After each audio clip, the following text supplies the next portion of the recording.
نیک اعمال کرنا بہت بڑی سعادت کی بات ہے، عبادت کرنی چاہیے اللہ کی بارگاہ میں۔ کوئی مصیبت آتی ہے، اگر اس مصیبت کی وجہ سے بندہ نیک بن جاتا ہے، اللہ کی طرف رجوع کرتا ہے، تو پھر وہ جو زحمت ہے، وہ مصیبت ہے، وہ زحمت نہیں ہے، پھر وہ رحمت ہے، کیونکہ اس مصیبت کی وجہ سے بندہ رب کی طرف رجوع کرنا شروع ہو گیا، نیک بن گیا، نمازی بن گیا، تو یہ تو اچھی بات ہے۔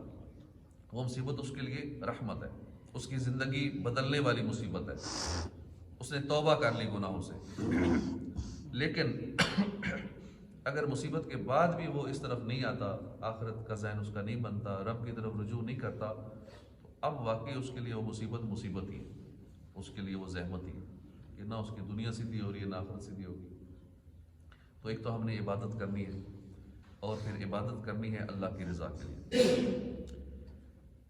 حضرت ابو سعید خدری رضی اللہ عنہ فرماتے ہیں کہ ایک روز ہم بیٹھے دجال کے بارے میں باتیں کر رہے تھے۔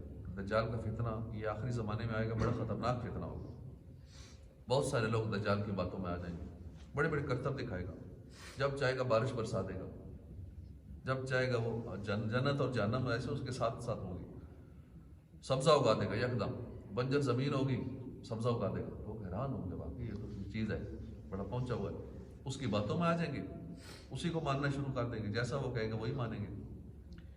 تو ایک دن کہتے ہیں ہم باتیں کر رہے تھے دجال کے بارے میں، اتنے میں خوش اخلاق نبی رسول ہاشمی صلی اللہ علیہ وآلہ وسلم تشریف لے آئے۔ آپ نے ہمیں دجال سے متعلق باتیں کرتے سنا تو فرمایا، کیا میں تمہیں اس چیز کے بارے میں نہ بتاؤں جو دجال سے بھی زیادہ خطرناک ہے؟ ہم نے عرض کی یا رسول اللہ کیوں نہیں، ضرور بتائیے۔ اس پر آقائے دو جہان مکی مدنی سلطان صلی اللہ علیہ وسلم نے فرمایا، شرک خفی یعنی ریاکاری دجال کے فتنے سے بھی زیادہ خطرناک۔ ہر وہ کام، ریاکاری کسے کہتے ہیں یہ ہمیں پتہ بھی ہونا چاہیے، ہر وہ کام جو شرعاً درست ہو، اللہ کی رضا کے لیے کیا جائے، اسے عبادت کہتے ہیں۔ جو کام اللہ کی رضا کے لیے کیا جائے، جو شرعاً درست ہو اور اللہ کی رضا کے لیے کیا جائے، اسے عبادت کہتے ہیں۔ ہم تو کئی لوگ سمجھتے ہیں شاید صرف نماز پڑھنا عبادت، قرآن پڑھنا عبادت، اللہ اللہ کرنا عبادت، ذکر و درود کرنا عبادت، بس اس چند چیزوں کو عبادت سمجھتے ہیں۔ جو کام بھی شرعاً درست ہو اور اللہ کی رضا کے لیے کیا جائے وہی عبادت ہے۔ کھانا کھاتے ہیں، بظاہر کھانا کھانا عبادت نہیں ہے، ایک ویسے مباح عمل ہے، نہ گناہ ہے نہ ثواب ہے۔ ہاں بری نیت سے کھائیں گے تو شاید گناہ کی صورت بن جائے کہ کھانا کھا کے گناہ کروں گا، کھانا کھا کے یہ کروں گا، وہ شاید گناہ کی صورت ہو جائے، مباح کام ہے۔ اچھی نیت سے کھانا کھانا عبادت بن جاتا ہے کہ میں کھانا کھا کے جو طاقت ملے گی عبادت کروں گا، نماز پڑھوں گا، نیک اعمال کروں گا، سنت کے مطابق کھانا کھاؤں گا، پہلے دعا پڑھوں گا، بعد کی دعا پڑھوں گا، وضو کھانے کے پہلے کا وضو، بعد کا وضو کروں گا، یہ بہت ساری نیتیں کرتے جائیں گے، اب کھانا عبادت ہو جاتا ہے۔ تو جو بھی کام، جائز کام جو شرعاً درست ہو، اللہ کی رضا کے لیے کیا جائے، اسے عبادت کہتے ہیں۔ اللہ کی رضا کے لیے کسی کو آپ نے پیسے دے دیے، وہ عبادت ہو گیا۔ یعنی ضروری نہیں کہ صرف مسجد ہی میں دیے، مدرسے ہی میں دیے یہی عبادت ہے۔ آپ نے کسی بھی اللہ کے بندے کی، اللہ کی مخلوق کی مدد کر دی، وہ بھی عبادت ہے۔ اور بعض کا تو یہ بھی روایات ہیں کہ اگر آپ نے کسی کی مقروض کی مدد کی، یعنی قرض دیا کسی کو، تو یہ صدقے سے زیادہ ثواب ہے اس کا۔ تو عبادت میں بہت ساری چیزیں آ جاتی ہیں، بڑا وسیع مفہوم عبادت کا۔ تو اگر کوئی بندہ اسی کام کو اللہ کی رضا کے علاوہ کسی اور ارادے سے کرے تو یہ ریاکاری ہے، لوگوں کو دکھانے کے لیے کرے۔ مثلا نماز پڑھنا عبادت ہے، اگر کوئی نماز پڑھتا ہے مگر اللہ کی رضا کے لیے نماز نہیں پڑھتا، لوگوں کو دکھانے کے لیے پڑھتا ہے، لوگ نمازی کہیں گے، حاجی صاحب پرہیزگار نیک آدمی ہے، محلے میں، علاقے میں، ادھر مارکیٹ میں ایک نیک نامی ہوگی، کاروبار بھی اچھا چلے گا، ذرا عزت ہوگی معاشرے میں، تو ایسا شخص ریاکار ہے۔ ہو سکتا ہے اس کی ان نمازوں کو دیکھ کر اس کی سیل اچھی ہو جائے، بزنس اچھا ہو جائے، لوگ اس کو لاکھوں کروڑوں کا ادھار بھی دے دے نمازی سمجھ کے، نیک سمجھ کے، لیکن دنیا تو ہو سکتا ہے اس کی بن جائے بظاہر، لیکن آخرت برباد ہو جائے گی۔ آخرت میں اپنے لیے وہ جہنم کا سامان کر رہا ہے۔ ریاکاری کی دو بنیادی صورتیں ہیں، ایک صورت تو یہ ہے کہ بندہ دکھاوے ہی کے لیے نیک کام کرے، مثلا نماز پڑھتا ہے تاکہ اسے نمازی کہا جائے، روزہ رکھتا ہے لوگ روزہ دار کہیں، صدقہ و خیرات کرتا ہے لوگ سخی کہیں گے، یعنی بندہ نیکی کرنے سے پہلے یا نیکی کرنے کے دوران ہی ریاکاری کا شکار ہو، یہ پہلی صورت ہے ریاکاری کی، کہ پہلے ہی نیت ہو کہ میں یہ کام کروں گا تاکہ لوگ یہ کہیں گے میں ابھی پیسہ دوں گا 1 کروڑ روپیہ مسجد میں، لوگ کہیں گے سخی آدمی ہے۔ اچھا، ایک تو پہلے یہ نیت ہو ریاکاری کی، پھر پہلے نہیں ہے نیت، جب وہ کام کر رہا ہے اس دوران نیت ہو گئی۔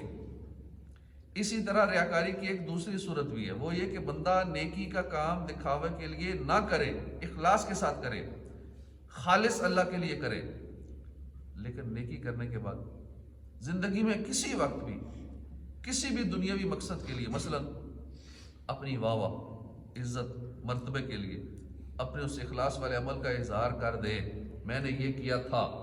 ایک تو پہلے اظہار کرنا، ایک ہے اس کے دوران ریاکاری کرنا، ایک ہے عمل کرنے کے بعد ایسا کرنا۔ تو یوں اپنی اخلاص والی نیکیوں کا اظہار کر دینا بھی ریاکاری ہی میں شامل ہے۔ میں نے مسجد بنوائی تھی، میں نے کیا تھا، فلاں کام میں نے کیا تھا، اب بعد میں بھی کر کے چاہے کافی سالوں بعد کرے، دیکھو سارا کچھ ضائع کر دے۔ امام غزالی فرماتے ہیں، روایت سے معلوم ہوتا ہے کہ اس طرح عمل کا ظاہر کر دینے سے عمل برباد ہو جاتا۔ حضرت ابو درداء سے روایت ہے، سرکار علی وقار صلی اللہ علیہ وسلم نے فرمایا، بے شک نیکی کی حفاظت کرنا یہ نیکی کرنے سے زیادہ مشکل ہے۔ نیکی کی حفاظت کرنا نیکی کرنے سے زیادہ مشکل ہے۔ بے شک آدمی نیکی کرتا ہے، اس کے لیے تنہائی میں کی گئی ایک نیکی اور ساتھ 70 گنا اضافہ لکھ دیا جاتا ہے۔ بس تنہائی میں اس نے 1 لاکھ روپے اللہ کی راہ میں دیا، اس کے ساتھ پلس 70 اور کر دیا جاتا ہے، اس کو 70 گنا کر دیا جاتا ہے، 70 لاکھ اس کے کھاتے میں لکھ دیا جاتا ہے۔ پھر شیطان اس کے ساتھ لگا رہتا ہے، یہاں تک کہ بندہ اس نیکی کا اظہار کر دیتا ہے، باتوں میں یا کسی بھی طرح اظہار کر دیتا ہے کسی کا، چنانچہ 70 گنا اضافہ وہ مائنس ہو جاتا ہے، وہ مٹا دیا جاتا ہے۔ اب پیچھے اس کا اوریجنل 1 لاکھ رکھ، باقی جو ایکسٹرا لگا تھا وہ ختم ہو گیا۔ پھر شیطان بندے کے ساتھ لگا رہتا ہے، دوبارہ پھر اظہار کر دیتا ہے بندہ اپنی نیکی کا۔ بندے کی خواہش ہوتی ہے کہ اس نیکی کا ذکر کیا جائے، نیک کام پر اس کی تعریف کی جائے، اس کا عمل مٹا دیا جاتا ہے۔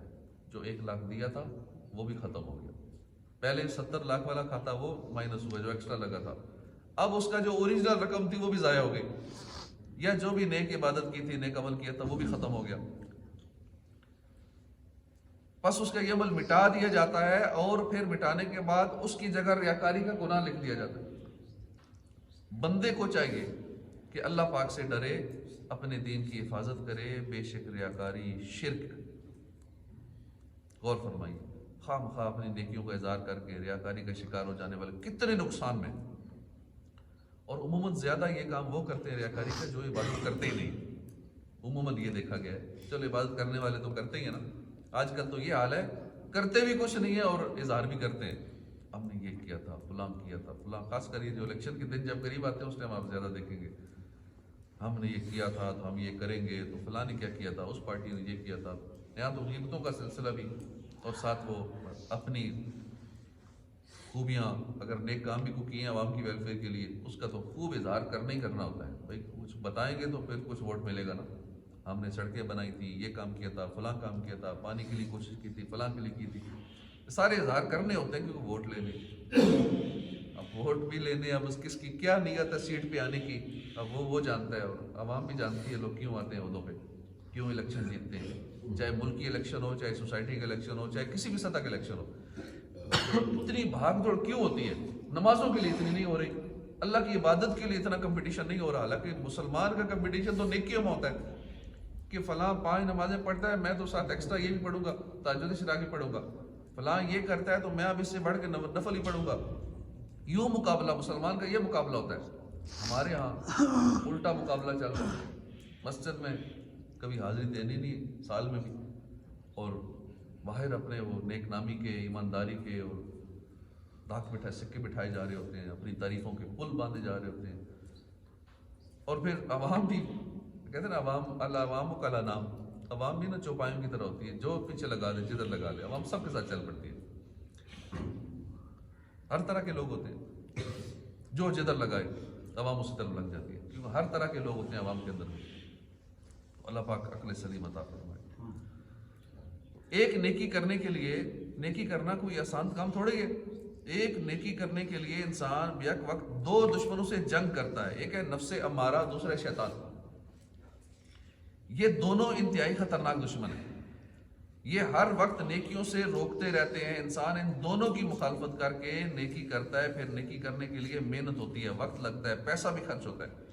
مثلاً تہجد پڑھنے کے لیے میٹھی نیند قربان کرنی پڑتی ہے، سردیوں میں کبھی کبھی ٹھنڈے پانی سے وضو کرنا پڑتا ہے، نماز پڑھنے کے لیے کاروبار چھوڑنا پڑتا ہے، کام کاج چھوڑنے پڑتے ہیں۔ بعض دفعہ آدمی نماز پڑھنے کے لیے گھر سے نکلتا ہے تو بچے حسرت بھری نگاہ سے دیکھ رہے ہوتے ہیں، مگر والد ان کی پرواہ کیے بغیر مسجد کی طرف بڑھ جاتا ہے۔ روزہ رکھنے کے لیے دن بھر بھوک پیاس برداشت کرنی پڑتی ہے، حج عمرہ کرنا ہو تو لاکھوں روپیہ خرچ کرنا پڑتا ہے، سفر کرنا پڑتا ہے۔ پھر یہ نیکیاں اخلاص کے ساتھ کی جائیں تو ان کی جزا کیا ہے؟ جنت ہے، اور جنت کی ہمیشہ والی نعمت ہے، اللہ کا دیدار اس کی جزا ہے، اور اس سے بڑھ کر نعمت آئی۔ اللہ کا دیدار کرنا یہ جنت میں سب سے بڑی نعمت ہے۔ نیکی جو ہے اتنی قیمتی ہوتی ہے۔ اب اگر بندہ تھوڑی دیر کی لذت کے لیے، اپنی تعریف کے لیے، واہ واہ کے لیے اس نیکی کو ضائع کر دے، کتنا بڑا نقصان ہے۔ مگر افسوس لوگ خیال نہیں کرتے، حالات بہت نازک ہیں، آج کل نیکی کرنے کا جذبہ کم سے کم ہوتا جا رہا ہے، مگر نیکیوں کا اظہار کرنے کا جذبہ، یہ رغبت بڑھتی جا رہی ہے۔ نفس ہمارا بہت سرکش ہے، تعریف کا بہت دل دادا ہے، شیطان انتہائی چالاک ہے، اول تو نیکیاں کرنے ہی نہیں دیتا۔ اگر قسمت سے کوئی نیکی کا کام کر لیں تو گویا ہاتھ دھو کر پیچھے پڑ جاتا ہے، جب تک نیکی کا اظہار کر کے ریاکاری کا شکار نہ ہو جائیں تب تک پیچھا نہیں چھوڑتا، اور ہم ایسے نادان کے نفس و شیطان کی باتوں میں آ کر محنت سے کی ہوئی نیکیاں برباد کر دیتے ہیں۔ بعض دفعہ لوگ ایک جملہ بول کر کئی سالوں کی عبادت ضائع کر دیتے ہیں۔ ایک مرتبہ سفیان ثوری رحمۃ اللہ علیہ کسی شخص کے یہاں دعوت پر گئے، تو میزبان نے اپنے خادم سے کہا کہ ان برتنوں میں کھانا لو جس میں دوسری بار حج پہ گیا تھا، وہ برتن لائے تھے نا، ان میں کھانا لو۔ حضرت سفیان ثوری رحمۃ اللہ نے فرمایا کہ اے مسکین، تو نے ایک جملے میں 2 حج ضائع کر دیا، ایک جملہ بولا 2 حج ضائع کر دی۔ اور پہلے دور میں تو حج اور مشکل ہوتے تھے، پیدل چلنا پڑتا تھا کتنا عرصہ۔ کتنی نقصان کی بات ہے کہ ایک شخص نے اتنی مشقت اٹھائی، نیک اعمال کیے، مگر افسوس شیطان کی باتوں میں آ کر اپنی نیکیوں کا اظہار کر کے نیک اعمال ضائع کر دیا۔ نیکیوں کا اظہار کر کے ریاکاری کا شکار ہونے والے کا محض عمل بیکار کر دیا جاتا ہے۔ تب بھی صرف اتنا ہوتا کہ گویا اس نے نیکی کی نہیں ہے، لیکن بات ایسی نہیں ہے، ایک تو عمل ضائع ہو گیا، اس سے بڑا نقصان کہ ریاکاری اس نے کر دی۔ ریاکار تو خطا کار ہے، جو کرتا نیکی ہے مگر نیکیوں کے اظہار کے سبب گناہ لکھ دیا جاتا ہے۔ کام نیک کر رہا ہے، اللہ کی راہ میں اس نے 1 کروڑ دے دیے، 1 کروڑ کے بدلے میں اس کے سزا مل رہی ہے کیونکہ ریاکاری میں پڑ گیا۔ اس نے تہجد پڑھی، بڑا اچھا کام کیا ہے، ایک تو تہجد ضائع کر دی، دوسرا وہ عذاب کا حقدار بن گیا ریاکاری کر کے۔ تو اللہ پاک ہمیں ریاکاری سے بچائے، اور جتنے لوگ اس سے مبتلا ہیں، اب ایسوں کی تربیت ہی کی جا سکتی ہے جو ہم یہاں باتیں سنیں، دوسروں کو نیکی کی دعوت دیں۔ بعض اوقات ایسے گناہ بھی ہوتے ہیں کہ جو بندہ خود نہیں کرتا، کرتا کوئی اور ہے، لیکن سب کو بھگتنا پڑتا ہے۔ مثال کے طور پہ ہم نے کسی کو سپورٹ کی، کسی کو ووٹ دیا، یا کسی کے لیے ووٹ اکٹھے کیے، کوشش کی۔ اب ہمارے ووٹوں سے کوئی بن گیا، میں نے MP بن گیا، وزیر اعظم، صدر بن گیا، جو بھی بن گیا، جس عہدے پہ اس نے جانا تھا وہ بن گیا۔ اب بننے کے بعد ہمارا تو اسی حد تک تھا نا، خالی ووٹ ڈالنے تھا، اس کا کام اس ٹائم شروع ہوگا جب سیٹ پہ آئے گا۔ اب اس ٹائم جو اس نے چندے کا پیسہ، کیوں عوام کا پیسہ یہ چندے کا پیسہ ہوتا ہے، جتنے یہ گورنمنٹ ملازمین تنخواہیں لے رہے ہیں چندے کے پیسے سے، ہم صرف چندہ سمجھتے ہیں مسجد کے مدرسے کو نا، وہ بھی چندہ ہے، جو ہمارے پورے ملک کا خزانہ ہے وہ بھی عوام کا چندہ ہے، جو ہر بندے سے لیا جا رہا ہے، ہر چیز کے ساتھ یہ جو ٹیکس دیا جا رہا ہے یہ عوام کا چندہ ہے۔ تو عوام کی جیبوں سے لیا ہوا چندہ، جس سے ہمارے تمام گورنمنٹ ملازمین، صدر، وزیر اعظم یہ تنخواہیں لے رہے ہیں، اس طرح جتنے بھی ادارے ہیں گورنمنٹ کے، یہ ہمارے پیسے سے، ہمارے دیے ہوئے چندے سے اپنے تنخواہیں اور سارا سسٹم چل رہا ہے۔ اور یہ لوگ کہتے مولویوں کو ہیں کہ آپ جی چندے سے تنخواہ لیتے ہیں، آپ چندہ مانگتے ہیں تو آپ چندے سے یہ کرتے ہیں، بھائی سارا نظام ہی چندے سے چل رہا ہے۔ پورے ملک کا سسٹم ہی چندے سے چل رہا ہے. عوام سے نہ چندہ لے, ٹیکس نہ لینا. کہاں سے یہ MNA ان کے اخراجات ماہانہ, ان کے کروڑوں کے اخراجات ان کے عیاشیوں کے, اور پھر ایک سیشن ہوتا ہے قومی اسمبلی کا, سینٹ کا, اس میں کتنے لاکھوں کے اخراجات ہوتے ہیں ایک اس کے ڈسکشن کے, اور اس میں آپس میں لڑ جھگڑ کے فضول پیسے کر کے وہ ٹائم پاس کر کے عوام کا پیسہ لگ رہا ہوتا ہے, چندہ وہاں لگ رہا ہوتا ہے. کئی بار ہم وہاں گئے تو دیگوں کے ڈھیر لگے ہوئے ہیں, لیکن چل رہی ہیں بریانی ان کی, نہ جانے کیا کیا ہو رہا ہے. بس خالی یہ وقفہ ہوا ہے, جب کھانے کا وقفہ ہے. اب یہ ہے نماز کا ٹائم ہوتا ہے تو اس ٹائم کوئی نظر ہی کو نہیں آتا ہوا, اور باقی کھانے پینے کا عوام کے چندے سے وہاں دیکھا ہم نے, خود میں نے دیکھا بریانیاں چلتی ہوئے اور بڑے ٹیسٹی کھانے, اور وہ سارا عوام کے ٹیکس کا پیسہ, عوام کے چندے کا پیسہ ہوتا ہے اور خوب ضائع ہو رہا ہوتا ہے. اب جتنے وہ وہاں گھپلے کرتے ہیں عوام کے چندے سے, چاہے کسی لسٹ پہ ہو, چاہے کسی چھوٹے محلے کی سیٹ پہ ہو, کسی سوسائٹی کی سیٹ پہ ہو, یا کسی ملک کی سیٹ پہ ہو, اب جتنے اس نے گڑبڑ کی, گھپلے کیے, کرپشن کی, جو بھی کیا, کروڑوں اربوں روپے کے گھپلے اس نے کیے, لیکن اس گناہ میں سارے شریک, جس نے سے بھی ووٹ ڈالا یا جس نے ووٹ ڈلوایا, وہ سارے شریک ہیں, ان کو حساب دینا پڑے گا. حالانکہ اس کو ملا کچھ نہیں, ایک کوٹی کوڑی نہیں ملی, اگلے نے 1 روپیہ نہیں دیا, جو الیکشن جیت کے اس سیٹ پہ چلا گیا, کچھ نہیں دے گا ان کو, عیاشی ساری خود کرے گا, لیکن گناہ میں سارے شریک ہیں, کیونکہ انہوں نے سپورٹ کیا تھا. نیکی کے کام میں جو سپورٹ کرے گا اسے اجر ملے گا, گناہ کے کام میں جو سپورٹ کرے گا اس کو گناہ ملے گا. اس پہ ہم غور کر لیں کہ ہم کس کو سپورٹ کر رہے ہیں, چاہے وہ کسی سطح کا بھی ہو, ملکی سطح کا ہو یا جس بھی سطح کا ہو. تو یہ ساری باتیں سوچ سمجھ کے یہ وہی کرے گا جس کو آخرت کی سوچ ہوگی, جس کو عذاب کا خوف ہوگا, جس کو خوف ہی نہیں ہے کہ ٹھیک ہے جو بھی ہوتا رہے مجھے کیا, تو وہ تو پھر کچھ بھی کر لیتا ہے. تو اللہ پاک ہمیں ہدایت نصیب فرمائے, آمین بجاہ نبی الامین صلی اللہ علیہ وسلم.